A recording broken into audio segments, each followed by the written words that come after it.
Alors, en 2017, dans le cadre de la Semaine européenne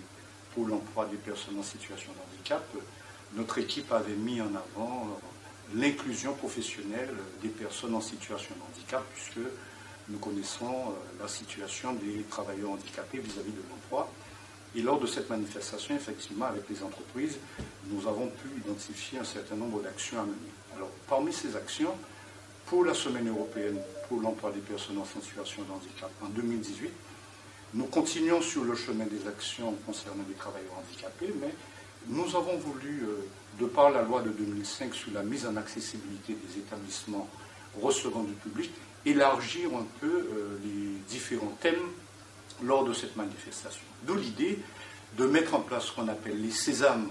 ultramarins de l'accessibilité positive, tout simplement la volonté de mettre en avant ce que les collectivités, les entreprises privées, les associations ont défini comme action afin de faciliter l'accessibilité des personnes en situation de handicap. Alors pour ce faire, comment se déclinent ces sésames de l'accessibilité? À travers un jury scientifique, identifier les actions qui ont été menées pour faciliter l'accessibilité, mais aussi les projets à venir, de telle sorte que nous puissions entrer dans un paysage où l'accessibilité des personnes en situation de handicap sera une des priorités, et l'est déjà, puisque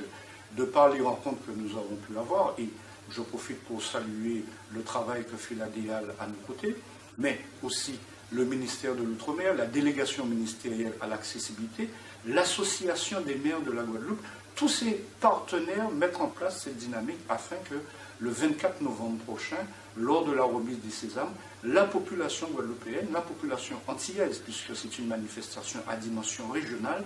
nos populations d'outre-mer puissent identifier les bonnes actions, les bonnes pratiques qui sont mises en place, car il faut quand même le constater, nos régions travaillent dans l'intérêt de nos compatriotes, et en particulier des personnes en situation de handicap,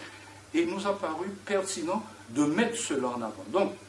il est important que, pour ce qui concerne les collectivités, les entreprises privées et les associations, que vous soyez de plus en plus nombreux, puisque vous l'êtes déjà, à participer à son concours. La date limite sera le 15 octobre prochain, mais il nous semble que c'est une occasion intéressante de mettre en place ce que j'appellerai les collectivités, les entreprises, les associations ayant ce que nous avons appelé une démarche vertueuse. Cela existe dans nos régions et il nous a paru intéressant, il nous a paru pédagogique que nos populations identifient des actions qui sont déjà mises en place. Alors, quel type d'action? Il faut toujours donner un exemple. Ayant participé personnellement à la remise des sésames à Paris il y a de ça quelques mois,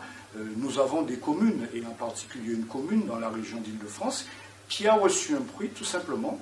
parce que le conseil municipal a aménagé le cimetière pour que les personnes en situation de handicap rendent visite à leur mort au même titre que nous, personnes réputées valides. Donc par conséquent, il y a de nombreuses actions qui sont déjà menées dans nos régions et il nous paraît nécessaire qu'il faut que cela soit vu, il faut que cela soit médiatisé et c'est la raison pour laquelle nous vous appelons nombreux